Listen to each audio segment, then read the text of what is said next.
이사야 선지자는 남유다가 바벨론의 멸망을 당하기 직전에 하나님의 부르심 앞에 선지자로 사역을 했던 사람입니다. 그는 약 50년 동안 거의 예루살렘을 떠나지 않고 예루살렘을 두루두루 돌아다니면서 하나님 말씀을 그 예언을 선포를 했는데, 당시에 네 왕을 이사야는 교체를 하면서 하나님 나라의 말씀을 전파를 했습니다. 우시야 왕부터 시작해서 요담, 아하스, 히스기야 왕, 또 므낫세 왕까지 걸쳐서 약 5대에 걸쳐서 하나님의 말씀을 과감 없이 전했는데, 역시 왜 그러냐면은 그 시대가 이 5대 왕에 걸쳐지기까지의 남유다의 형편과 처지는 정말로 해가 뜨지 않는 나라, 어둠이 지배하는 나라가 였다는 것입니다. 그래서 이 정치, 사회, 문화, 도덕 할 것 없이 전체적인 몰락의 길을 걸어갔던 그 시대에 하나님의 영을 받은 이사야가 규탄하면서 외치며 회개하라, 돌이키지 아니하면 너희는 스스로가 멸망의 구렁텅이로 들어갈 것이다 라고 외쳤던 선지자입니다. 하지만 그와 동시에 이 어두컴컴한 시대를 밝히는 새 빛이 등장하는데, 그분을 통하여서 한 나라가, 거룩한 나라가 세워질 것이다 라고 예언을 했습니다. 이사야가 예언한 이 하나님의 나라는 어떻게 세워지는가, 이제 그런 이야기를 오늘 11장에서 예언의 말씀을 하고 있어요. 11장 1절에 보면은 이새 줄기에서 한 싹이 나며 그 뿌리에서 한 가지가 나서 결실할 것이요, 그에 의해 여호와의 영 곧 해서 쭉 성령이 충만할 것이라는 이 말씀을 전하고 있습니다. 이새 줄기에서 한 싹이 나온다고 하는 것은, 이새라고 하는 사람은 다윗, 이스라엘의 왕이죠. 다윗 왕의 아버지이죠. 이 이새를 통하여서 그 이스라엘의 위대한 왕이라고 칭송받는 다윗이 그렇게 나오게 되는 거 아니겠습니까? 이 이새의 가계를 따라서, 계보를 따라서 바로 하나님이 예비하신 거룩한 나라가 세워질 것이라는 예언의 말씀이에요. 그래서 이 거룩한 나라의 왕으로 오신 분이 바로 누구냐? 바로 그분이 예수 그리스도라는 그분인데, 그분은 어떤 분이신가? 거기에 대해서 2절부터 나오는 거예요. 어떤 분이냐면은 여호와의 영이 함께 하시는 분이다 이 말이죠. 여호와의 영이 함께 하시는 분이기 때문에 그분은 지혜와 총명의, 그분의 지혜와 총명의 영이 부어졌고, 모략과 재능의 영이 부어졌고, 지식과 여호와를 경외하는 영이 함께 하신다. 이분이 누구냐? 이 충만한 영을 받으신 분이 바로 예수 그리스도다라고 하는 것입니다. 그래서 예수님은 출생에서부터 죽음과 부활에 이르기까지 전부 다 어떻게 했습니까? 성령으로 잉태하여 태어나시고, 또 성령의 인도를 받으시고, 또 성령의 인도 안에서 십자가에 죽으시고, 또 성령을 통하여 부활하시고, 또 성령을 통하여 하나님 보좌 우편에 오르셨다는 거예요. 이게 예수님의 삶은 전적인 하나님의 영에 충만한 상태에서 그의 모든 삶을 드렸던 그런 분이라는 것을 알 수가 있어요. 그런데 이 성령 충만하신 이 예수 그리스도, 정말 말 그대로 지혜와 총명함이, 또 모략과 재능이 출중하신 분, 그리고 하나님을 아는 지식이 충만하신 이 영을 소유하신 분이 세우신 나라가 어떤 나라냐? 그 나라가 오늘 우리가 읽은 말씀인 6절에서 9절까지 말씀이에요. 그 예수님을 통하여 세우신 나라가 어떤 나라냐 이 말이죠. 그래서 이 나라는 이 나라의 모형을 오늘 말씀하고 있는데, 어떻게 돼요? 이리와 어린 양이 함께 살 수가 있어요. 여러분, 이리와 어린 양이 함께 살 수가 있습니까? 없습니까? 살 수가 없지요. 이들은 천적이요, 천적. 표범과 어린 염소가 함께 잠을 자요. 야, 여러분 생각해 보세요. 이 사나운 맹수인 표범이 어린 염소 새끼를 보면 어떻게 되겠어요? 순식간에 그냥 잽싸게 달려들어서 잡아먹지 않겠습니까? 그런데 웬일인 거래요? 이 나라가 세워지면은 어떻게 이 사나운 맹수인 표범이 어린 염소와 함께 잠을 잘 수가 있겠느냐? 동일한 말씀이 기록되고 있어요. 송아지와 어린 사자와 살찐 짐승이 함께 어린 아이가 다니는데 어린 아이가 그들을 몰고 다닌다 이 말이에요. 아무 힘이 없는 어린 아이가 이런 참 엄청난 덩치의 이 짐승들을 몰고 다니면서 아무런 해를 받지 않습니다. 그리고 염소와 곰이 함께 먹고 그 새끼들이 함께 어울리고 다니고 또 사자는 소처럼 풀을 뜯어 먹어요. 왜 풀을 뜯어 먹습니까? 약한 짐승을 잡아먹지 않습니다. 육식하지 않는다는 거예요. 그리고 어린 아이, 젖 먹는 아이가 독사의 굴에 손을 넣어도 이 독사가 물질 않아. 야, 얼마나 참 환상적이고 이상적인 나라입니까? 여러분, 이런 나라에서 살고 싶지 않으세요? 이 말씀은 물론 비유적인 말씀이에요. 세상의 모든 나라 또 인간 관계들은 먹고 먹히는 먹이사슬 구조 안에 있습니다. 반드시 강한 자가 있고 약한 자가 있어요.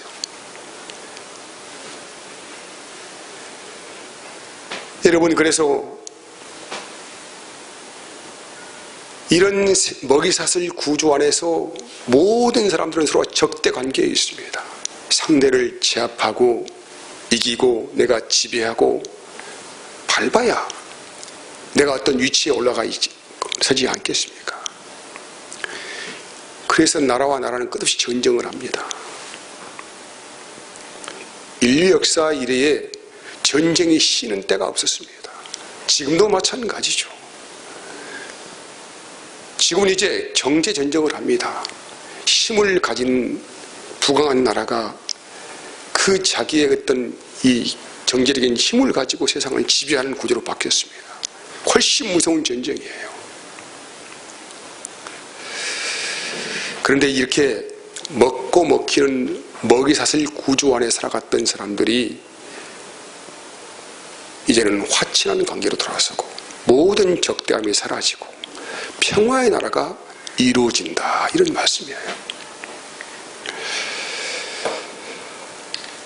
사람은 그러면 왜 이렇게 적대적으로 살아야 하는가 이 말이죠. 왜 이렇게 살 수밖에 없는가? 죄악의 굴레 안에 갇혀서 살아가기 때문이다. 그래서 로마서 3장 13절에서 이렇게 사람의 성정에 대해서 말씀하고 있어요. 그들의 목구멍은, 로마 3장 13절부터 읽어보면 그들의 목구멍은 열린 무덤이요 그 혀로는 속임을 일삼으며 입술에는 독사의 독이 있고 그 입에는 저주와 악독이 가득하고 그 발은 피 흘리는데 빠른지라 파멸과 고생이 그 길에 있어 평강의 길을 알지 못하였고 그들의 눈앞에 하나님을 두려워함이 없느니라 함과 같으니라. 누구의 모습이에요? 옆에 있는 분의 모습입니까? 아니면 저기 물건에 사는 내국인들의 모습입니까? 그렇지 않죠. 현재 여기에 서 있는, 앉아 있는 우리 자신들의 모습을 그대로 하나님께서 보여주고 있는 말씀이에요. 우리는 늘 혀로 상대를 속이를 일삼고 입술에는 상대를 죽이는 독사의 독이 나오고 있습니다. 그리고 굉장히 발빠르게 움직여요. 상대를 이기는 일, 내 이득을 보는 일에서는 굉장히 발빠르고 샤프하고 아주 예리합니다. 이런 이유를 통하여서 우리 사람들은 파멸과 고생으로 얼룩진 인생을 살아가고 있어요. 평강의 길을 알지 못합니다. 그래서 우리 인생의 마지막은, 결론은 뭐냐면은 하나님의 심판을 면하지 못한다 라는 것이 결론적인 말씀이에요. 하지만은 말이요, 항상 중요해요. 하지만은 중요합니다. 하지만은 하나님이 우리를 새롭게 하셔서 새로운 나라 백성으로 삼으시겠다 이 말이죠. 이렇게 우리를 새롭게 해서 새로운 나라의 백성으로 세워 가시면은 모든 적대 관계가 사라지게 되어지고 화평의 나라로 우리가 그 안에서 생명의 능력을 받고 살아갈 수가 있다. 이 나라는 남녀의 성차별이나 빈부의 격차나 폭력과 억압이나 전쟁이나 인간이 만든 계급구조나 또 범죄가 사라진 그야말로 해됨과 상함이 없는 나라가 될 것이다. 이 말씀을 하고 있는 거예요.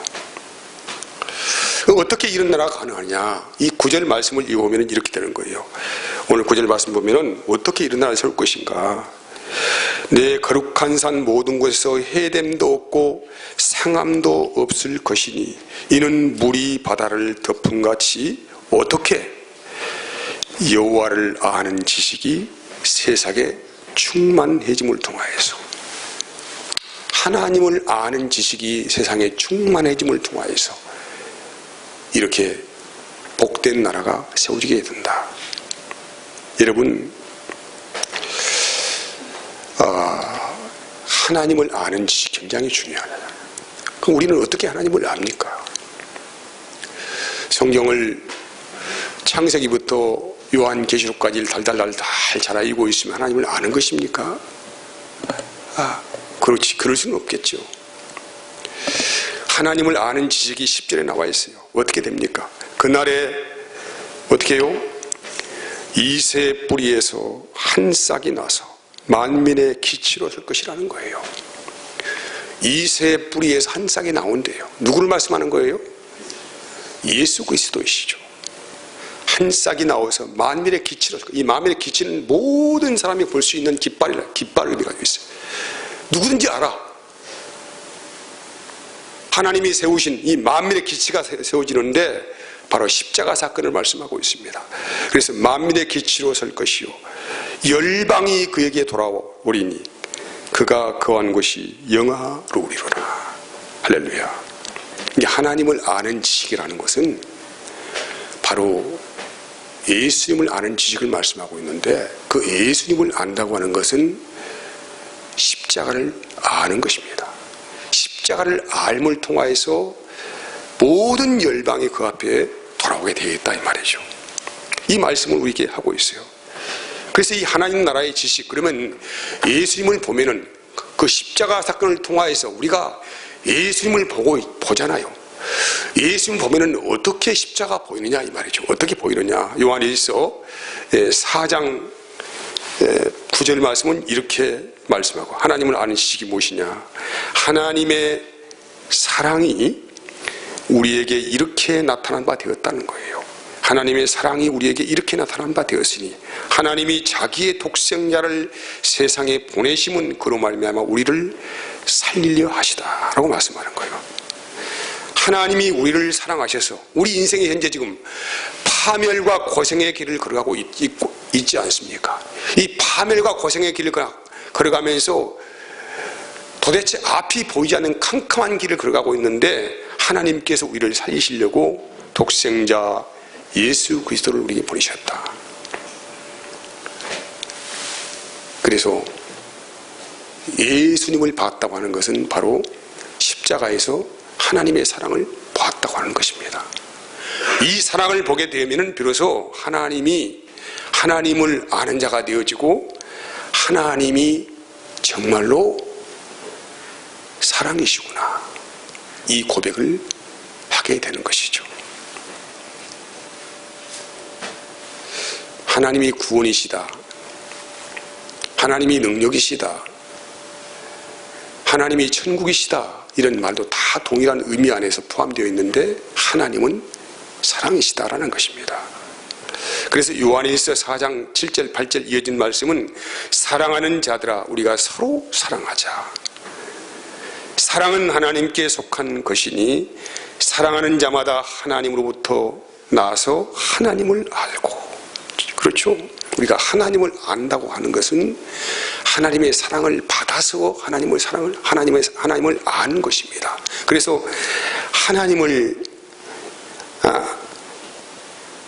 사랑하지 아니하는 자는 하나님을 알지 못하나니, 이는 하나님은 어떤 분이라는 거예요? 사랑이시라고 아주 분명하게 우리에게 말씀하고 있습니다. 여러분, 그래서 성경의 중심 메시지는 하나님의 사랑입니다. 십자가의 중심 메시지도 하나님의 사랑이에요. 그러니까 하나님의 사랑을 우리가 이해하지 못하고는 하나님을 봤다고, 예수님을 믿는다고 이렇게 말을 할 수가 없다는 것입니다. 그러면 우리가 이 하나님의 사랑을 본 사람이 어떻게 살아야 할 것인가에 대한 하나님께서 우리에게 요구하는 삶이 있어요. 로마서 13장 8절에서 10절까지 말씀 봅시다. 자, 같이 시작. 로마 13장 8절 10절 읽읍시다. 피차 사랑의 빛 외에는 아무에게든지 아무 빚도 지지 말라. 남을 사랑하는 자는 율법을 다 이루었느니라 하면서 이어진 말씀이요. 간음하지 말라, 살인하지 말라, 도둑질하지 말라, 탐내지 말라 한 것과 그 외에 다른 계명이 있을지라도 내 이웃을 내 자신과 같이 사랑하라 하신 그 말씀 가운데 다 들었느니라. 사랑은 그러니까 뭐라는 거예요? 이웃에게 악을 행하지 아니하나니. 그러므로 사랑은 뭐라는 거예요? 율법의 완성이다. 이 말은 율법이 완성을 목표로 하고 있는 것이 바로 서로 뜨겁게 사랑하는 거라 이 말이죠. 하나님이 우리에게 율법을 주신 이유와 그 율법이 추구하고 완성해가는 목표가 뭐라는 거예요? 서로 뜨겁게 사랑하는 것이다, 이 말씀이죠. 그럼 어떤 방법으로 우리가 이 사랑을 할 것인가? 여러분, 이 사랑이란 말을 우리의 삶 가운데 빼버리면은 우리는 너무나도 비참하게 되는 것입니다. 여러분의 가정에 돈도 많고 할 수 있는 모든 것이 다 갖춰져 있고 자녀도 많이 있는데 사랑이 그 안에가 없어. 그럼 가정 유지가 되겠습니까? 가정 유지가 될까요, 안 될까요? 될 수가 없죠. 우리 교회 공동체가 지금 우리가 작은 수가 모이는데 엄청난 수가 모인다고 합시다. 근데 맨 모여가지고 쌈박질하고 서로 갈구고 막 뒤에서 막 뒷담화하고 공격하고 물어뜯고 이렇게 한다고 하면은 여기는 마귀 소굴이지 교회가 아니죠. 그러니까 어떤 공동체든지 그 공동체를 유지하게 하는 가장 강력한 힘이라고 하는 것은 사랑입니다. 이 사랑이 없이는 아무것도 할 수가 없어요.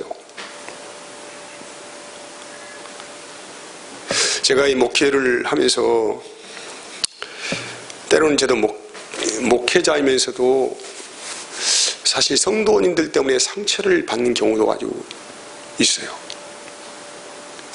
정말 때로는 잠 못 이루고 막 때로는 분노가 나기도 하고 이런 때가 있습니다.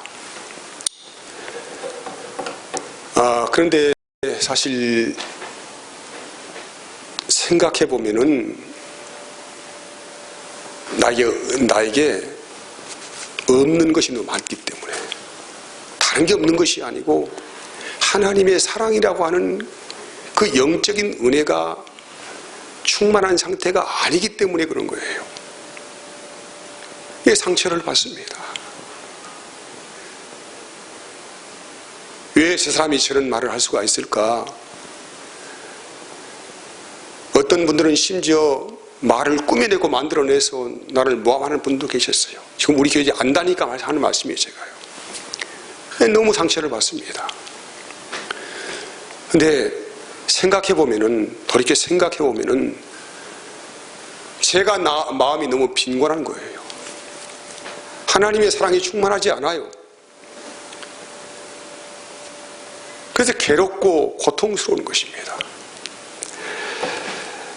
에베소 4장 25절부터 31절까지 말씀을 한번 같이 읽어볼게요.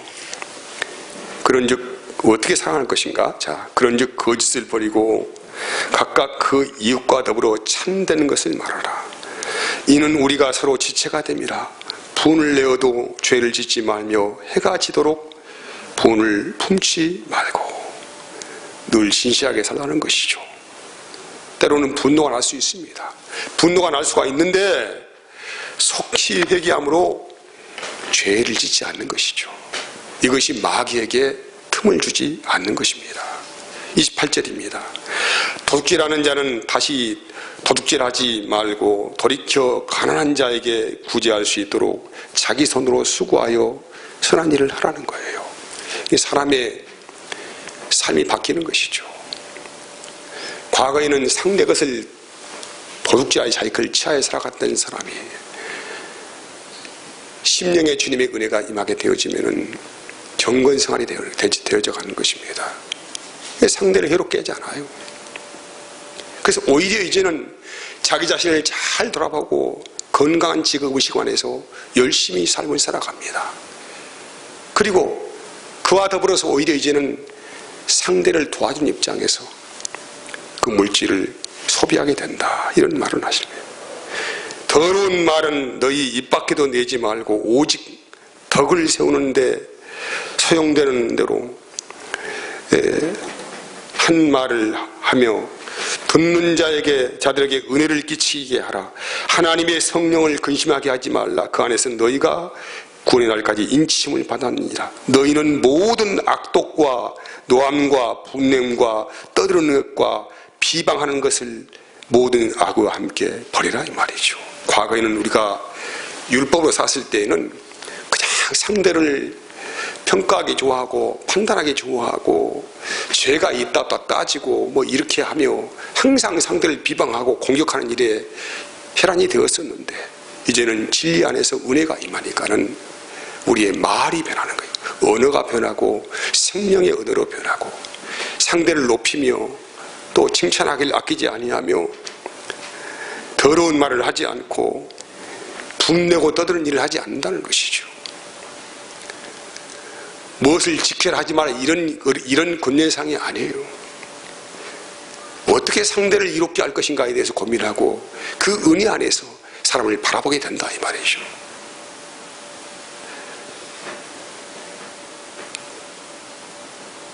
그리고 가장 중요한 것은 무슨 일을 하든지 간에 우리 안에 계신 성령을 근심하게 하지 말라, 이 말씀의 권면을 우리가 듣습니다.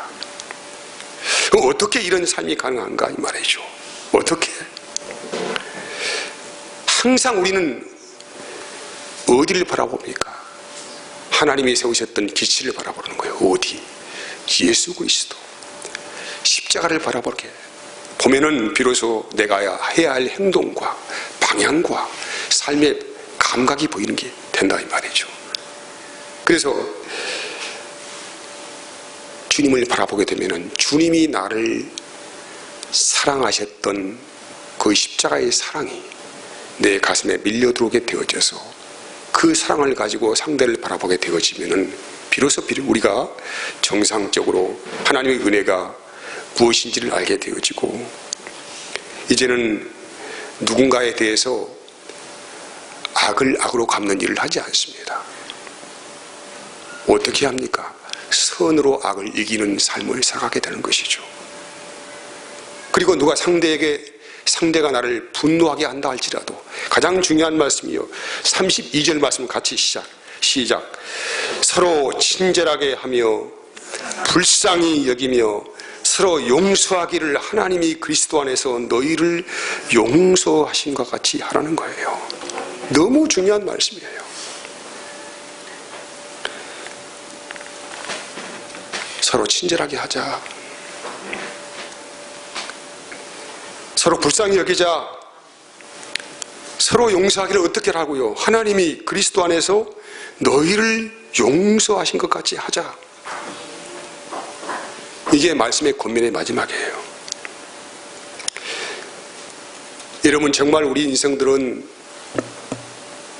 우리가 내 자신을 보더라도 하나님이 나를 불쌍히 여긴 거예요. 하나님이 나를 불쌍히 여겨서 나에게 허물을 묻지 않으시는 것입니다. 나의 죄를 탓하지 않으셨습니다. 그 사랑에, 품은 사랑에 우리가 회복되는 것입니다. 하나님의 은혜가 임하여서 비로소 하나님을 나의 아버지라고 고백을 하는 그런 귀한 신앙의 고백을 하게 되었다는 거예요. 여러분, 그래서 우리는 우리의 생명이라고 하는 것이 뭐냐면은 그리스도 안에서 하나님이 예수님을 통하여 우리를 용서하신 것처럼 나도 상대에 대해서 어떻게 하는 거예요? 용서하기를 그치지 않는 것입니다. 여기에는 나의 잘못된 판단이 있습니다. 나의 선입견이 있습니다. 나의 가치관, 사상이 있습니다. 이걸 무너뜨리라는 것이죠. 우리의 생각이 결코 옳은 것이 많지 않습니다. 오늘 내가 옳다고 생각했던 거, 바르다고 생각했던 것들이 조금 시간 지나면은 옳지 않은 행동이었구나, 바르지 않은 말이었구나, 바르지 않은 판단이었구나, 이거 알 수 있잖아요. 이와 같이 우리 인생은 허물투성이입니다.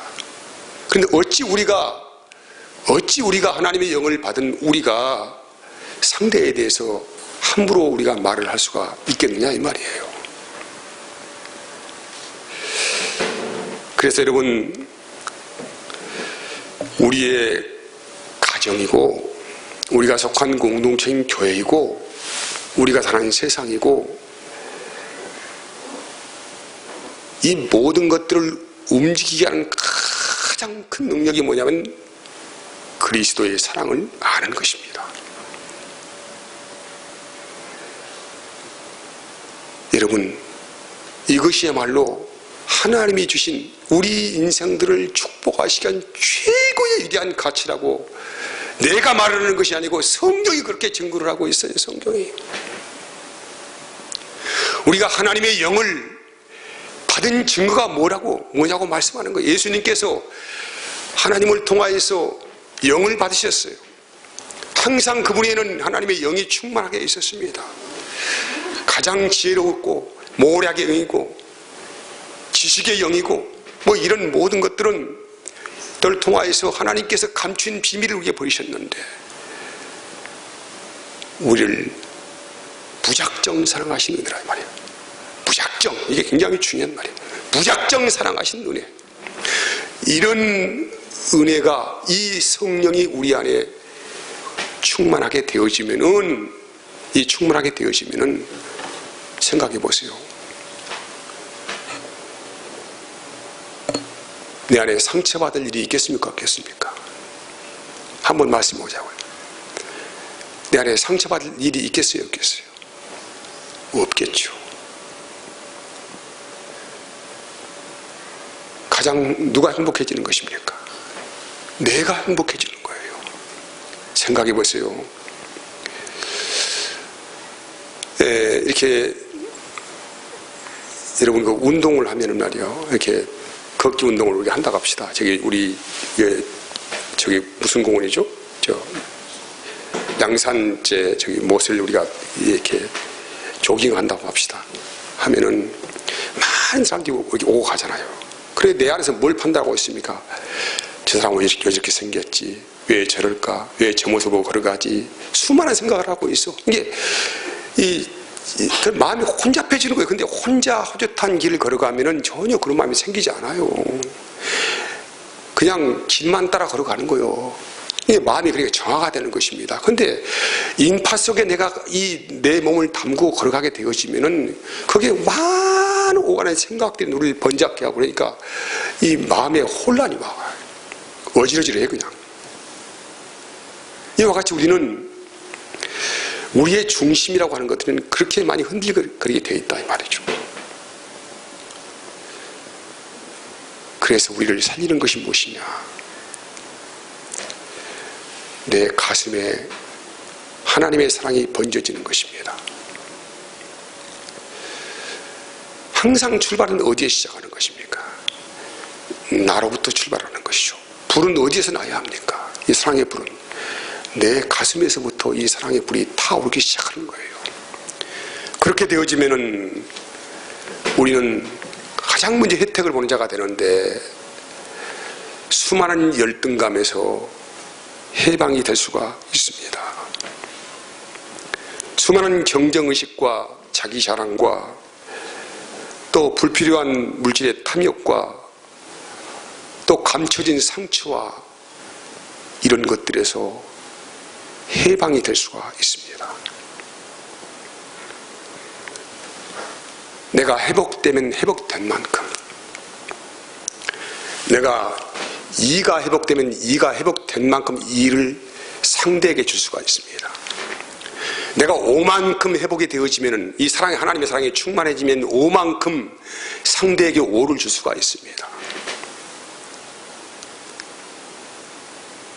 그래서 하나님의 나라는 30배, 60배, 100배 계시면 된다 이 말이죠. 그래서 이 불은 어디에 시작하는 것입니까? 나로부터 이 성령의 불이 타올라서, 이 성령의 불은 다른 언어로 뭡니까? 하나님의 사랑의 불이, 그리스도의 사랑의 불이 내 안에서 타올라서 내가 은혜를 받은 만큼, 그 사랑을 경험한 만큼 그 은혜를 흘려보낼 수가 있게 되는데, 교회 공동체 안에 또 세상에 이 불을 번지는 자가 된다 이 말이에요. 사랑하는 여러분, 오늘 우리는 중요한 말씀을 들었습니다. 하나님은 가장 이상적인 나라를 우리에게 세우시려고 합니다. 또 그 나라를 선물로 주셨습니다. 근데 이 선물은 너무나 다 귀한 것이어서, 너무나도 귀한 것이어서 정말 하나님의 영으로 하지 아니하고는 이 선물을 분별을 할 수가 없다는 거예요. 이 성령 받은 사람이 중요하다는 것입니다. 하나님의 성령을 받은 사람만이 비로소 그 성령의 역사를 통하여서 십자가의 사랑을 보게 되어지는 것이고, 그 사랑의 불이 내 가슴에 밀려 들어와서 나를 완전히 물이 바다가 덮은 같이 하나님을 아는 지식이 충만해지는 것입니다. 이 충만해지면은 오늘 말씀대로 젖먹이 어린 아이가 독사의 굴에 손을 넣어도 해를 받지 않는 모든 나와의 관계적인 적대 관계가 사라져버리고, 먼저 나의 삶의 가장자리로부터 하나님의 평화가 선포되어지고 행복과 즐거움이 회복되어지는 그런 나라가 세워지게 된다는 말씀이에요. 나를 통하여서, 다른 사람 필요 없습니다. 상대가 문제가 아닙니다. 누가? 내가 나를 통하여서 여러분의 가정이 세워지는 역사가 있기를 원합니다. 또 나를 통하여서, 이게 목사나 무슨 장로님 이런 거 생각하지 마세요. 누굴 통하여서? 나를 통하여서 우리 교회 공동체가 세워지는 역사가 있기를 원합니다. 또 누구를 통하여서? 나를 통하여서 내게 부어진 성령의 불을 통하여서 세상에 이 불이 타오를 수 있도록 늘 기도하시는 내가 있기를 진심으로 바라고 원합니다. 다음 시간에 말씀 이어서 또 전하겠습니다. 295장을 찬송을 하시면서 준비하신 내용을 하나님께 올려드리도록 하겠습니다. 295장입니다.